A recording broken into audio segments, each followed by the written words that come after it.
the things that you're going to see in this section of the demo here. Okay, so one of the new features that Microsoft has incorporated into Project Online, so this is a platform feature in and of itself, not necessarily a quick PMO feature. There's a new resource engagement feature, which allows, it overcomes a gap whereby in the past there wasn't really any kind of enforced collaboration between project managers and the resource managers to ensure that PMs got the right resources on their project teams. Project managers could typically, they could look at all of the resources in the resource pool. They could filter them down by role, by skill, so they could use features within the tool to, hopefully get close to the right resources. They could also typically look at if I have some work that I need to assign to a couple developers and I can see that there's 3 developers here in the pool, they can also look at the availability information on those. But there was no enforcement of, before I actually grab one of those resources and put them on my project team, even if it's a proposed assignment to the team, how do I make sure that I get those people's resource managers involved and get sign off or get approval on them? There wasn't really any way to enforce that in the tool, other than out of band, through conversations, emails, things like that. So the resource engagement feature was added for organizations that do want to have a little bit more guidance and governance over how resources are acquired by project managers on a team. That's what the resource engagement feature does for you. The step through of this one isn't going to be a live demo. It would take a little bit too much time to bounce back and forth between a project manager and a resource manager and back to a project manager and back to a resource manager.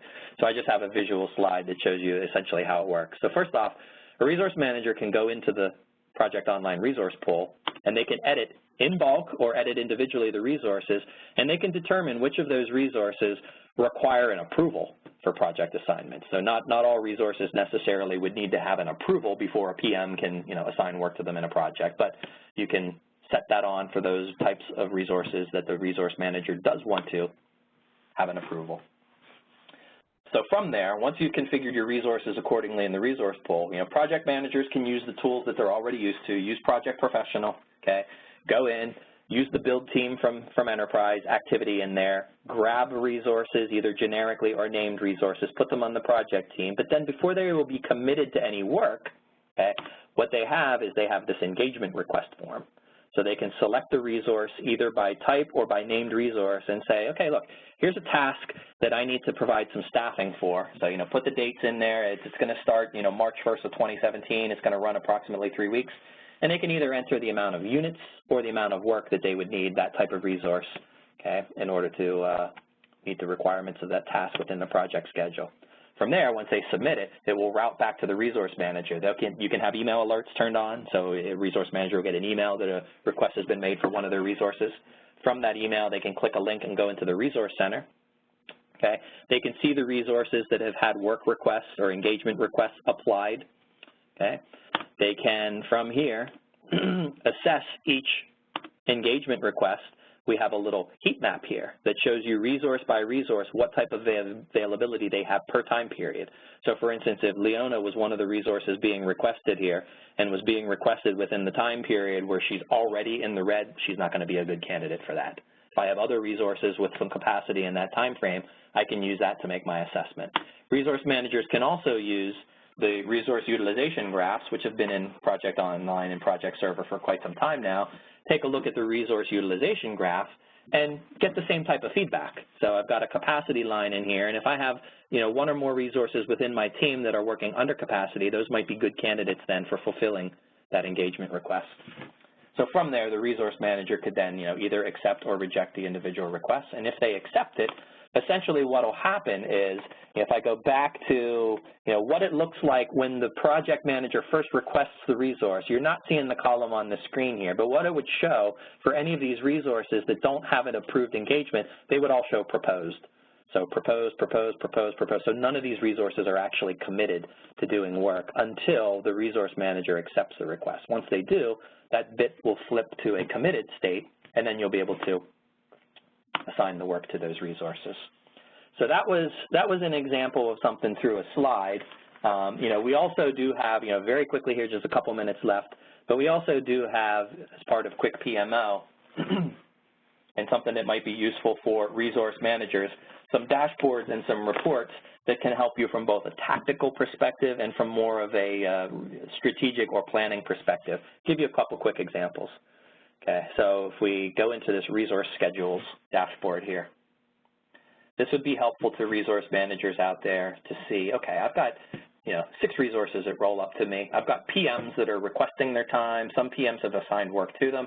I need to see day-to-day, week-to-week, what's on my individual resources plates. So I can come into this resource schedules, select a time frame, so look forward or look in the current week to next week, put whatever time frame you want.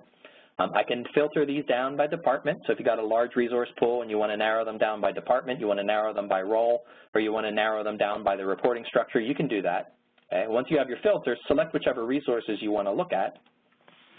Hit the filter button, and what you get as an output of this report is each row in the report represents a resource. I'm going to zoom out on this a little bit. And within the graph itself, I'm able to see utilization details. So if some of my resources are lightly utilized but not really fully utilized, I can configure the parameters of this to show yellow for, maybe if you're working up to 50% of your utilization. If you're between 50 and 100, you won't show yellow, but you'd show green. If you're over 100% utilized on that day, so what the platform typically doesn't do is prevent resources from being over-requested or over-committed, but it will certainly give you lots of indicators here when that is happening. So if I can see I have resources here that are over-committed for certain time periods, this would be a key indicator for me as a resource manager to get with whichever PMs are running these projects. And obviously I'm not using the engagements feature in this particular instance, or else I wouldn't have approved all of these different project assignments. But if you're not using that, this will at the very least give me an indicator that I need to talk to some PMs, get this work leveled out, either reassigned to other people, spread out over a longer time period, or something to eliminate this resource over allocation issue that I'm seeing in this report. If I sort of switch gears from more of a tactical day-to-day, look at what's on people's plates, to more of a strategic planning, okay, we also have some capacity and dashboards that would help with that. So resource managers might already be used to going into the resource pool and looking at that utilization bar graph per individual resource. But what Quick PMO adds to the equation is the ability to also do that for your roles.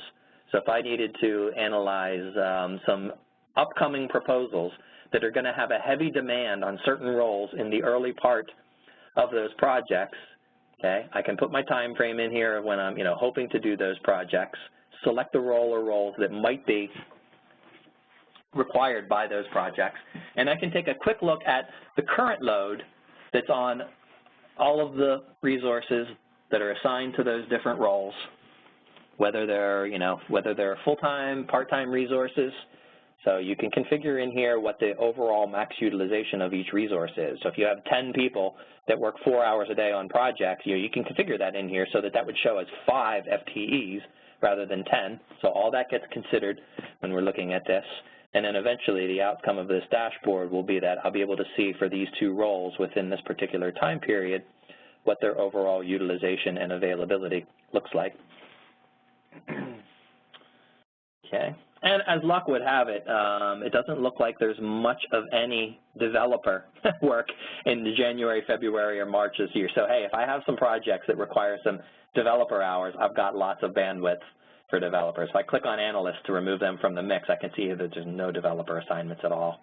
If I put the analyst back and remove developer, I can see, again, what's the total capacity of all my analysts in the pool, and what are their current, if I expand the table down below, what are their current demands from all of the projects that have work assigned to various analyst resources, plus what's the overall capacity and utilization of them per the time periods that I've selected. So this type of dashboard can help tremendously with strategic planning, making sure that you're not, taking too many projects in the intake and overloading the resources that you already have in the system.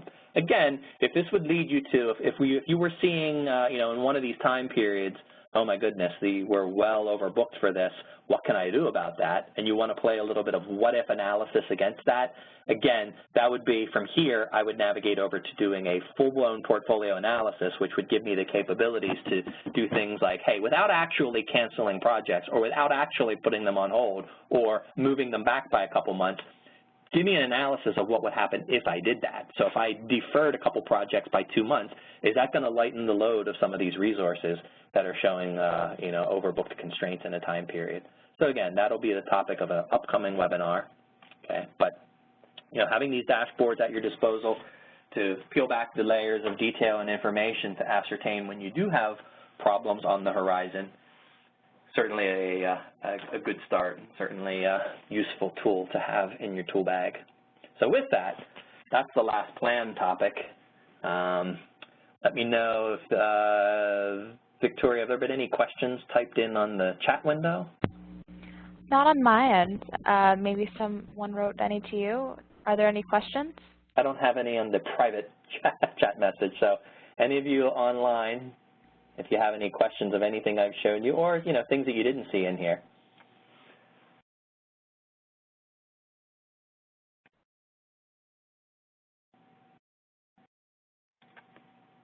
I'll remain on for a couple more minutes.